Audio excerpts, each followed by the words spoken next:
Code படத்துலேருந்து நேற்று ஒரு சாங் வெளிவந்துச்சு. அந்த சாங் பல நெகட்டிவ் கமெண்ட்ஸ் வந்து வாங்கிட்டு இருக்குது இப்போ வரைக்கும். ஸோ இது வந்து என்ன சொல்கிறது அப்படின்னு பார்த்தீங்கன்னா, தளபதி படத்துக்கு இந்த மாதிரி நடக்கிறது இதுதான் புதுசு. ஒரு சாங்குக்கு இந்த மாதிரி நடக்கிறது. இதுக்கு முன்னாடி சர்க்கார் படத்தப்போ சிம்டாகரன் சாங்ஸு அந்த படத்துக்கு இதேமாரி நெகட்டிவ் கமெண்ட்ஸ்லாம் வந்துச்சு. ஸோ என்ன எதுக்கு அப்படின்னு பார்த்தீங்கன்னா, அதாவது தளபதி ஒன்று சொல்லியிருப்பார், நம்ம கூட இருக்கிறவனே சேம் சைட் கோல் போட்டுருவான் அப்படின்றத.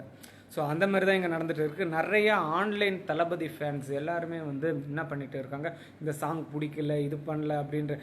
நிறையா பேருக்கு இந்த மாதிரி பாட்டே அமையாதுப்பா, அவர் கெட்டப் நல்லா இல்லை அப்படின்றதெல்லாம் சொல்லிட்டு இருப்பாங்க. அவர் இந்த மாதிரி நடிக்கணுன்ற ரீசன் உங்களுக்காக தான், அதாவது நமக்காக. ஸோ இது நமக்காக தான் இதெல்லாம் பண்ணிட்டு இருக்காரு. நம்மளே வந்து வேணாம் அப்படின்ற மாதிரி சொல்கிற மாதிரின்றதெல்லாம் வேணாம். ஸோ தளபதியை எப்படி பார்த்தாலும் ரசிக்கிற கூட்டம் இங்கே நிறைய பேர் இருக்காங்க. ஸோ ஆஃப்லைனில் இருக்கிறவங்களாம் இன்னும் தளபதி அப்படியே தான் நினச்சிட்டு இருக்காங்க. அவங்க படம் இந்த மாதிரி பாட்டு இதெல்லாம் வருதா கேட்பாங்க போவாங்க, அவ்வளோதான். இல்லை உங்களை மாரி ஆன்லைன்ஸில் கமெண்ட்ஸு இது மாதிரிலாம் போட்டுட்டுலாம் இருக்க மாட்டாங்க.